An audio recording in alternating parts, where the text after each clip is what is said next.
Veg, non veg, steam, fried নানা রকমভাবেই তো মোমো খাওয়া হয়ে থাকে, কিন্তু মোমোর ডেজার্ট কি কখনো খাওয়া হয়েছে? যদি না খাওয়া হয়ে থাকে তো এইভাবে একবার অবশ্যই মোমোর ডেজার্ট বানিয়ে দেখতে পারেন। তো রিতার রন্ধনশালায় সবাইকে স্বাগত জানিয়ে আজকের রেসিপিটা শুরু করছি। তো প্রথমে একটা বাউল নিয়ে এর মধ্যে মেজারিং কাপের হাফ কাপ লিকুইড দুধ, 3 টেবিল চামচ গুঁড়ো দুধ, হাফ কাপ আমের পাল্প ও 1 কাপ ময়দা দিয়ে এর মধ্যে 3 টেবিল চামচ চিনি দিয়ে হ্যান্ড উইক্সের সাহায্যে ভালোভাবে মিশিয়ে নেব যাতে কোনো দলা না থাকে। গ্যাসে ফ্রাই প্যান বসিয়ে ফ্রাই প্যান গরম হয়ে গেলে এর মধ্যে 1 চামচ ঘি দিয়ে ঘিটা মেল্ট হয়ে আসলে আগে থেকে বানিয়ে রাখা ব্যাটারটা দিয়ে ভালোভাবে নাড়াচাড়া করে ডোটা রেডি করে নেব।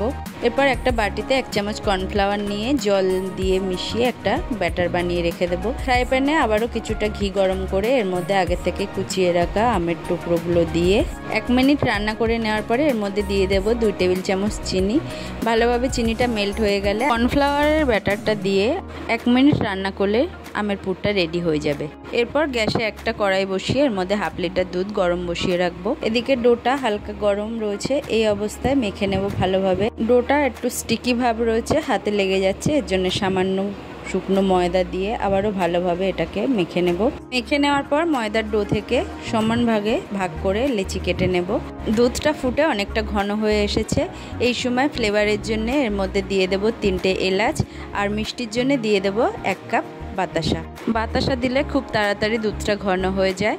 এবার আগে থেকে বানিয়ে রাখা লেচির থেকে একটা লেচি নিয়ে বড় সাইজে রুটি বেলে নেব। খুব বেশি মোটা বা পাতলা করে বেলবো না। এরপর একটা গ্লাস নিয়ে রুটির মধ্যে বসিয়ে এরকমভাবে ছোট ছোট করে কেটে নেব। আর এই প্রসেসে যদি একটা বড় রুটি বানিয়ে নিয়ে তার থেকে কুকি কাটার বা গ্লাসের সাহায্যে এভাবে কেটে নেন তাহলে অল্প সময়ের মধ্যে অনেকগুলো একসাথে করতে পারবেন। এবার বেলে নেওয়া রুটিগুলোর মধ্যে অল্প করে পুর দিয়ে এইভাবে মোমোর শেপগুলো দিয়ে নেব। এক এক করে সমস্তগুলো মোমো রেডি করে নেব। বন্ধুরা, আজকের এই রেসিপিটা যদি আপনাদের পছন্দ হয় অবশ্যই লাইক, কমেন্ট আর শেয়ার করতে ভুলবেন না। আপনাদের একটা কমেন্ট নতুন নতুন ভিডিও বানানোর অনুপ্রেরণা যোগায়। আর যে সকল বন্ধুরা আমার চ্যানেলে নতুন ভিডিওর আপডেট পেতে আমার চ্যানেলটা সাবস্ক্রাইব করে পাশে থাকা বেল আইকনটা প্রেস করে রাখবেন। এক এক করে সমস্ত মোমোগুলো রেডি করে নিয়েছি।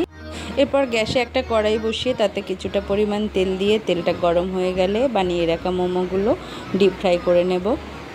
2 ব্যাচে মোমোগুলো ভেজে নিয়ে আগে থেকে বানিয়ে রাখা মালাইটা হালকা গরম অবস্থায় মোমোগুলোর মধ্যে দিয়ে পুরোপুরি ঠান্ডা হয়ে গেলে ফ্রিজে রেখে দেব 2 থেকে 3 ঘন্টা। তো গরমের বিকেলে এরকম ঠান্ডা ঠান্ডা ম্যাঙ্গো মালাই মোমোর এই রেসিপিটা বানানোর অনুরোধ রইল। অবশ্যই এইভাবে একবার বানিয়ে দেখতে পারেন। ভিডিওটা দেখার জন্য সকলকে ধন্যবাদ।